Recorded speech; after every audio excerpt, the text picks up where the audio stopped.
Morning, everybody. What a magnificent day, and what a magnificent event. And I have to thank Jacob for being such a hard act to follow, because I'm not a professional preacher, and I don't have a multimedia presentation for you, so I'm afraid you just get me. Having said that, let's talk about Chaddock a little bit. The introduction that Scott gave just sort of scratched the surface, but I have to ask, because I do this to most groups that I talk to, how many of you in this room have heard of Chaddock in Quincy? Holy, that's great. That's fantastic. How many of you have had experience with Chaddock? Let me ask that. Yeah, a few of you? Good. I hope it was a positive one. Chaddock is a vast ministry right now, and you may be wondering why we would be presenting at a conference that is also focusing very heavily on addiction and on recovery. And the fact is, we deal with children who are often the products of addiction and maybe not so much recovery. Much like Heartland's ministry, Chaddock has a global reach right now. But that wasn't always the case. I mean, Chaddock traces its roots in Quincy back to 1853, when a small group of Methodist ministers started a college in Quincy. The college didn't go over very well, to be honest with you. The Franciscans came in and started a college a couple of years after that. It became Quincy University. The college that the Methodists started actually folded. And in 1900, the board of that college turned its assets over to the deaconesses of the Methodist Church, and Chaddock became a child-serving agency. Now, through the years, close to 2 centuries, Chaddock has adapted. It's changed. It's not the same place as it was 100 years ago. It's not even the same place that it was 50 years ago. And I can say that because I grew up in Quincy. And the reputation Chaddock had for a long time is that's where the bad boys went. Because at the time it was just Chaddock Boys School. So I grew up in the late 60s, early 70s. I firmly remember my mom threatening me with Chaddock. Straighten up, mister, we'll send you to Chaddock. They know how to handle kids like you. And in my mind, Chaddock was halfway between my house and jail. And at that time, that wasn't too far off the mark. I can remember local television stations occasionally, the 10 o'clock news would just throw in a quick little quip that said, a child from Chaddock is on the run. And what that meant was, one of these kids has escaped custody.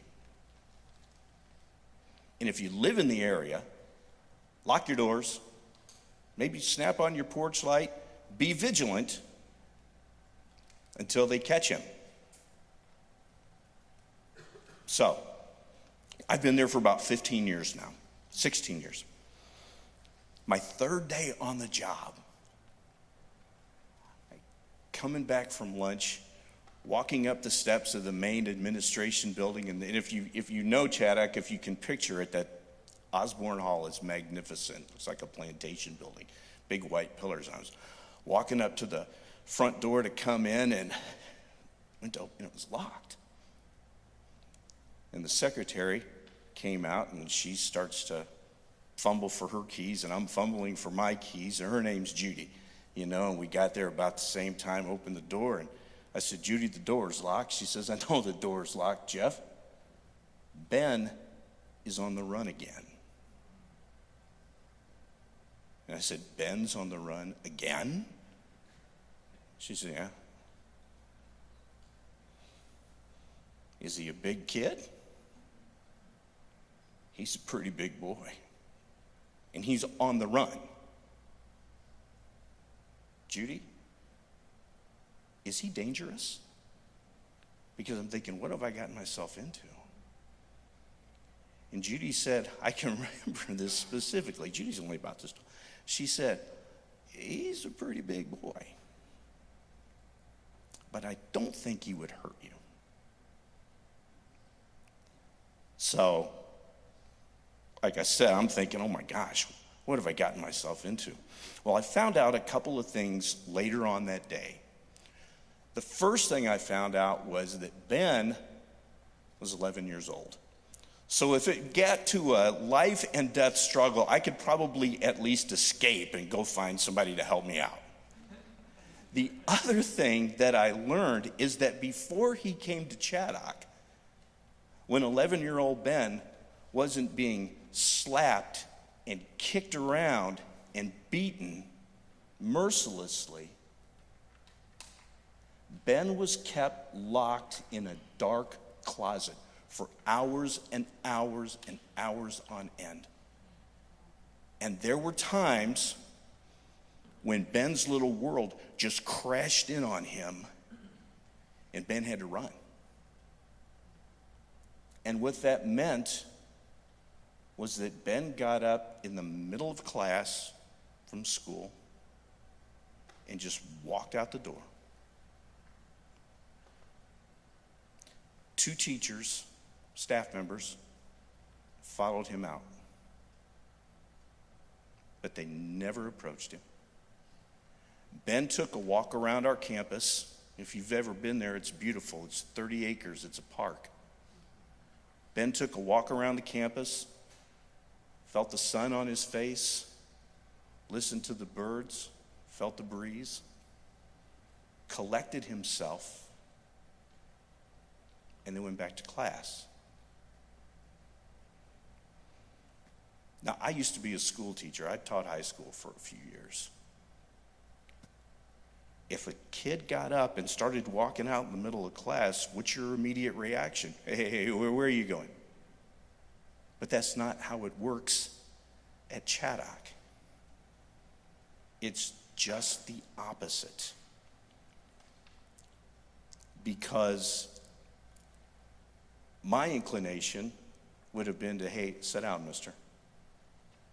Whereas our staff's inclination is, we know Ben's background. What we're interested in doing is not addressing Ben's behaviors. We want to address what's underneath Ben's behaviors. That's what's important, right? So, about 20 years ago, there was a lot of research being done on the brain.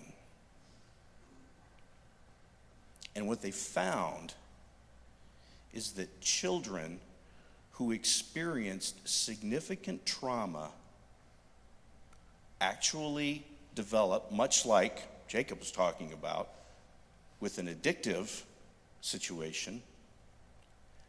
Those little brains wire differently than most.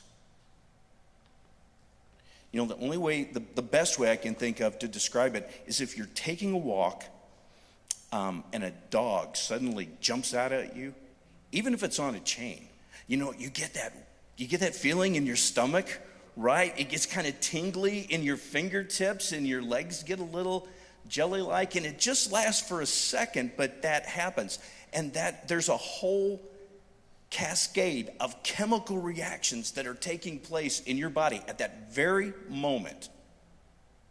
Now imagine a toddler, an infant, a 3, 4, 5-year-old whose body is being bathed in those chemicals 24/7.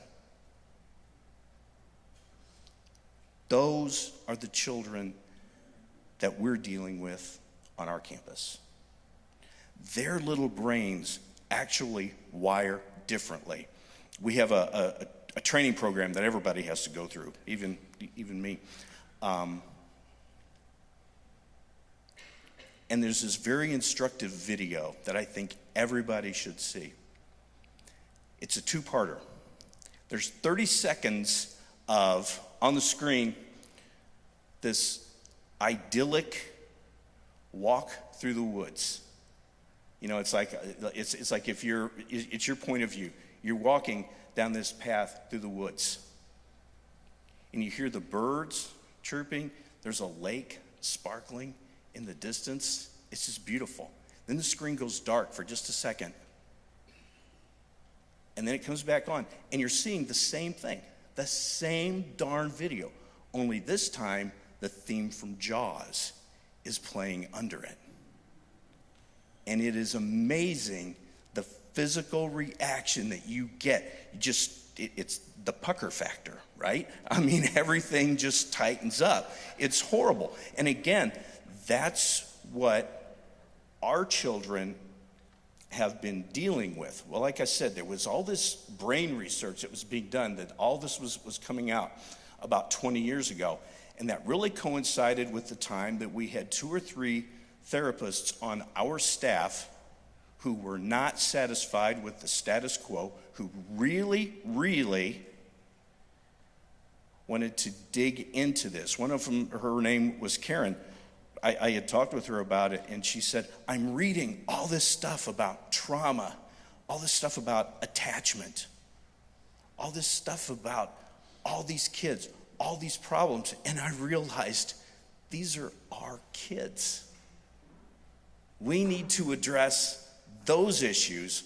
We don't need to address the fact that they're running away or they're drinking or they're making their mom and dad cry or they're getting into trouble. Why are they doing it? What can we do to help them? So the DTAP model, Developmental Trauma and Attachment Program, was developed.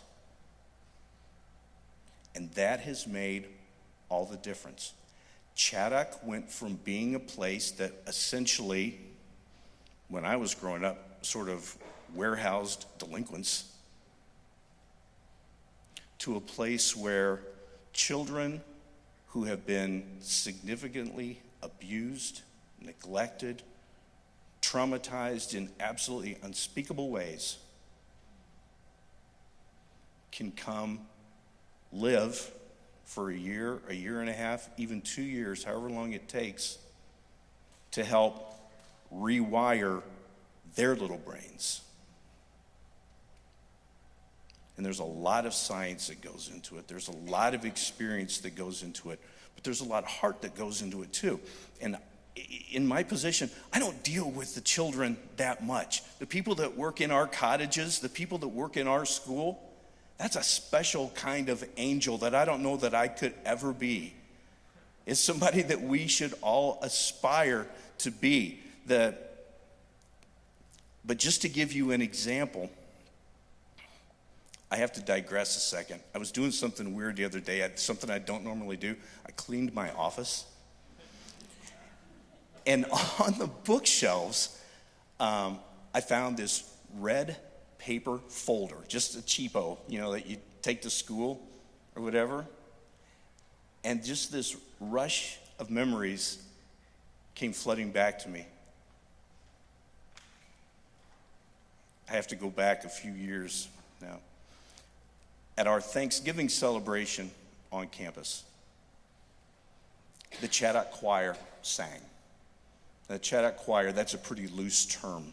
Okay, it's any kid that wants to sing, you're in the choir, okay? You can fog a mirror, you're in the choir, it's okay.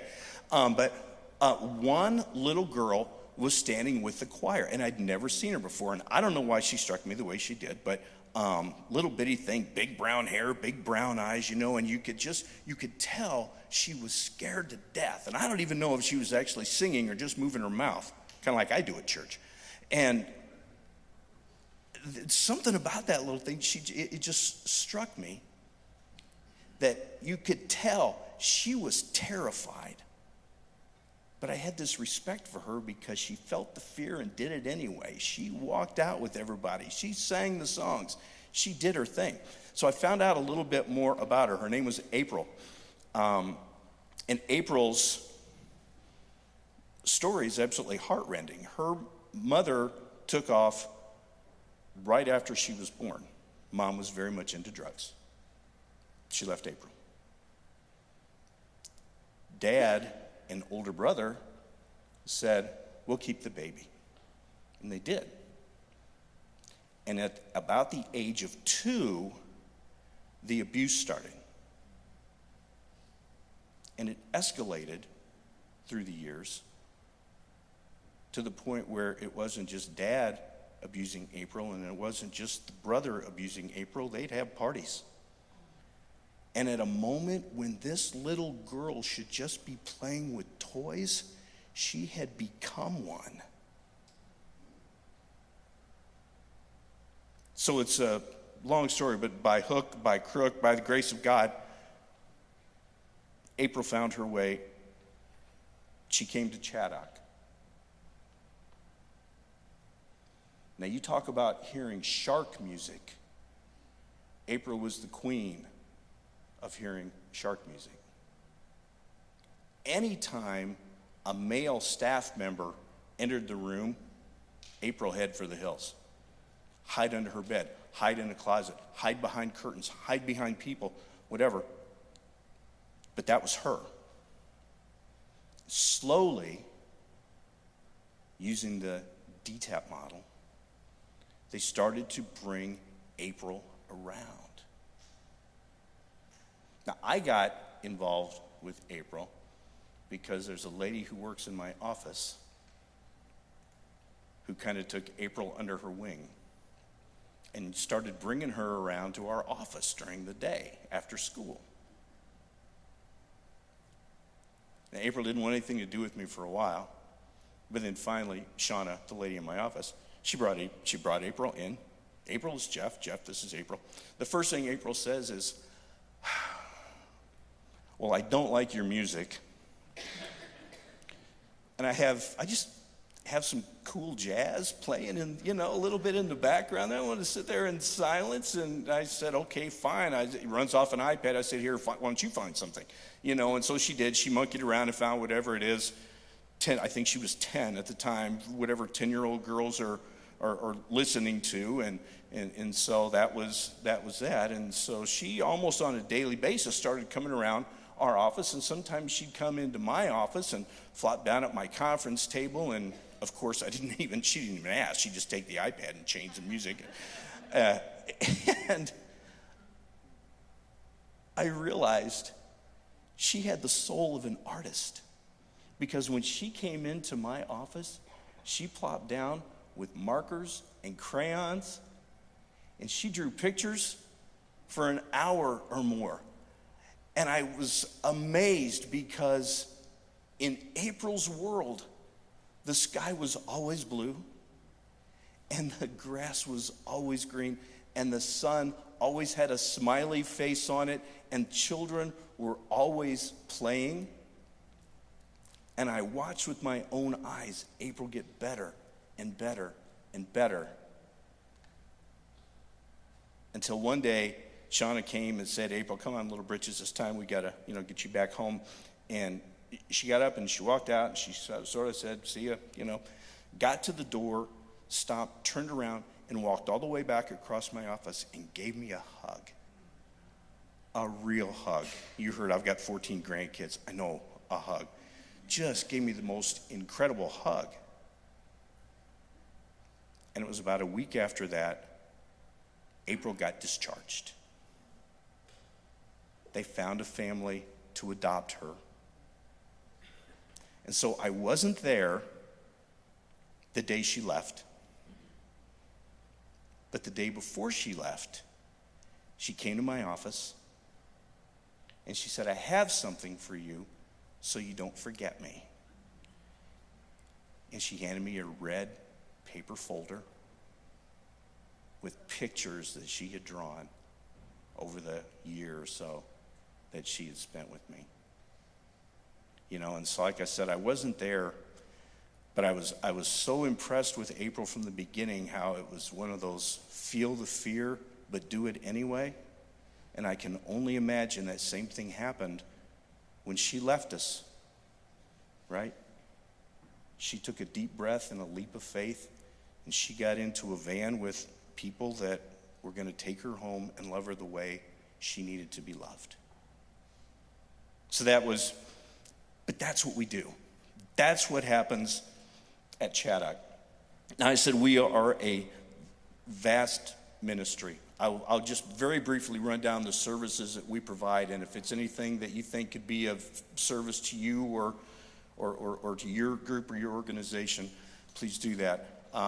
We provide foster care for about 200 to 250 kids in a 4-county region of Illinois. We really can't cross the river on that one.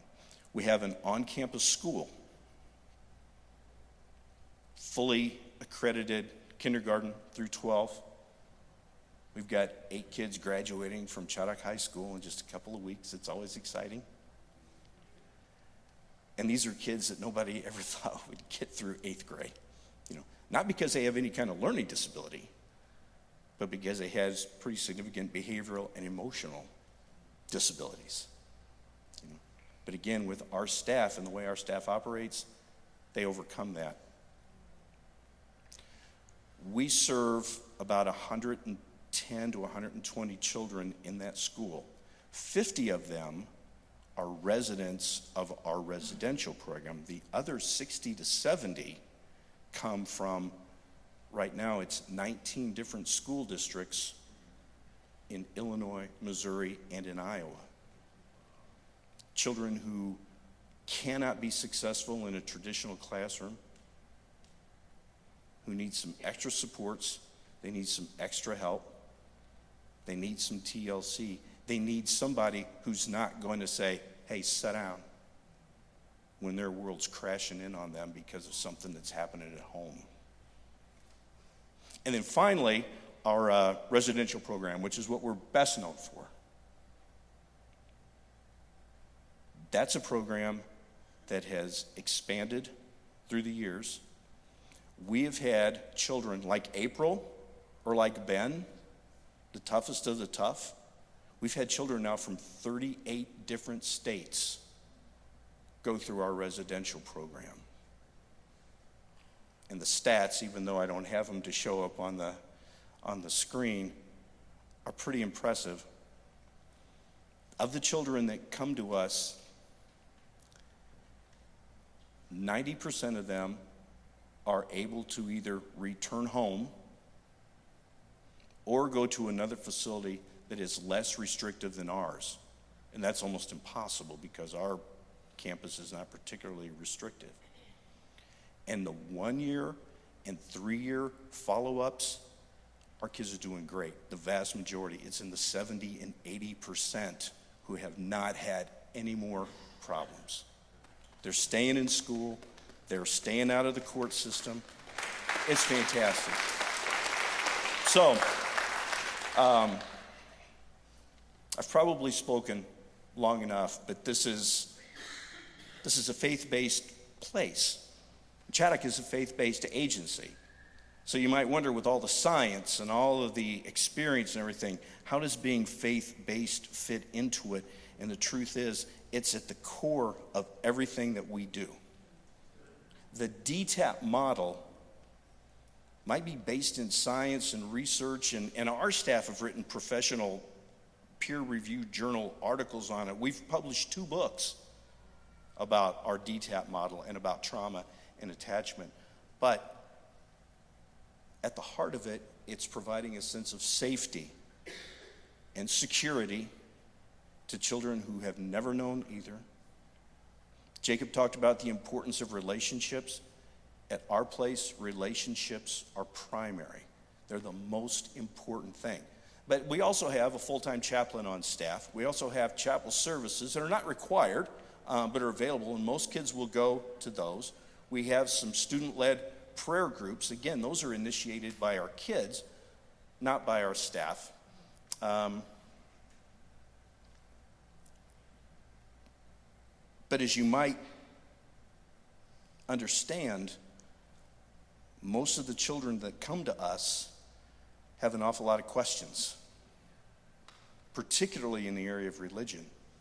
And usually that question is some form of if there is a loving God, why in the hell did this happen to me? So we're not cramming anything down anybody's throats, but what we're doing is we're modeling those very important pieces that are common to the best of religious lifestyles. We're modeling compassion every day. We're modeling empathy with our kids every day. And we're convincing them, letting them see in a very tangible way the power of redemption, because it's always there. I will leave you with this thought. If anything, it encapsulates the Chaddock ethos, it's this. I was given a presentation one time, and one of our therapists was there. And I was talking about how we show our children that we love them, how important it is that we show our kids how much they are loved. And afterwards, she came up to me and she says, listen, I really like what you said about how we show that, we show our children that we love them. And I said, yeah. And she says, and that's just so wrong. You were just so missing the point. Jeff, we don't show our children that we love them. It's easy to show a kid that you love them. What we do is we show our children that they are lovable. And that is when the magic happens. That's when the healing really starts to take place. Thank you for your attention, and thanks for the invitation.